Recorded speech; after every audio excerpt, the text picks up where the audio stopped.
Hello friends, आज हम the tsunami lesson के सेकंड पार्ट, जिसमें एक टिली स्मिथ नाम की जो लड़की है वह किस प्रकार से इस घटना का सामना करती है उसके बारे में पढ़ेंगे।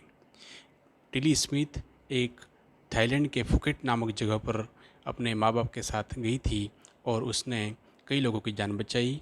यद्यपि इस वजह से उसने कई इनाम जीते, फिर भी माँ बाप उसका टेलीविज़न पर इंटरव्यू दिलाना नहीं चाहते हैं, क्योंकि उस समय की जो यादें हैं वह टिली को बहुत परेशान कर देती हैं। अब हम घटना को देखते हैं इसके लेसन के माध्यम से। यहाँ पर बताया गया है कि यदि इनका परिवार जो है इंग्लैंड से थाईलैंड में क्रिसमस मनाने के लिए आया हुआ था। टिली स्मिथ एक 10 साल की लड़की अपनी बहन जो कि 7 साल की है के साथ अपने माता पिता पेनी और कॉलिन स्मिथ के साथ वहाँ पर आई थी।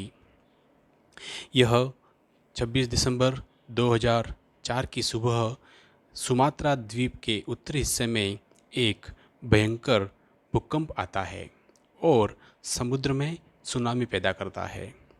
पेनी, टिली की माँ जो है वो बताती है कि वह जहाँ थे द्वीप छोटा से छोटा होता जा रहा था।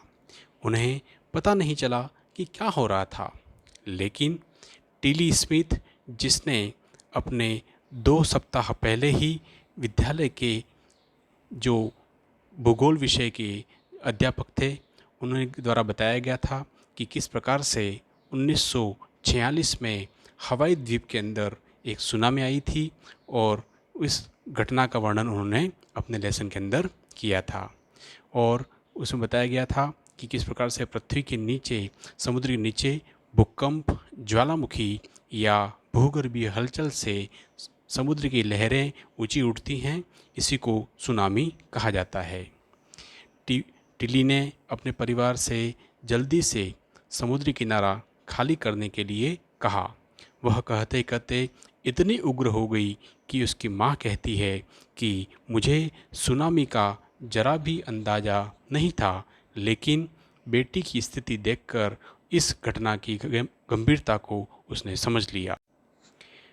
टिली की इस प्रकार की भयंकर स्थिति को देख करके टिली के माँ बाप अन्य लोगों को भी उस बीच पर जो थे, समुद्र के किनारे पर, वहाँ पर सभी लोगों को आगाह करते हुए होटल तक दौड़ लगाने के लिए सभी से कहा और चिल्लाते हुए भागो भागो करके उन सभी को लेकर के आई। वो कहती है कि हम सभी होटल के तीसरे माले पर, जहाँ तक सुनामी की समुद्री लहरें नहीं पहुँच पा रही थी, हम खड़े हो गए। लेकिन जैसे ही यह समुद्र की लहरें शांत हुई और सुनामी जो थी वह टल गई, उसके बाद हम सभी लोग जब नीचे आए तो टिली कहती है कि वह अपने उन लोगों के साथ मिलने के लिए गई जिनका पूरा ही परिवार इस समुद्र की लहरों में समा गया था। टिली के उन अध्यापकों का धन्यवाद जिन्होंने इस घटना का पहले से ही वर्णन कर दिया था और वह इन लोगों की जान बचाने में सक्षम हो पाई। टिली जो है वह इंग्लैंड पहुंचकर सभी कक्षा के सहपाठियों से अपनी घटना की जानकारी देती है और अपना वर्णन सुनाती है।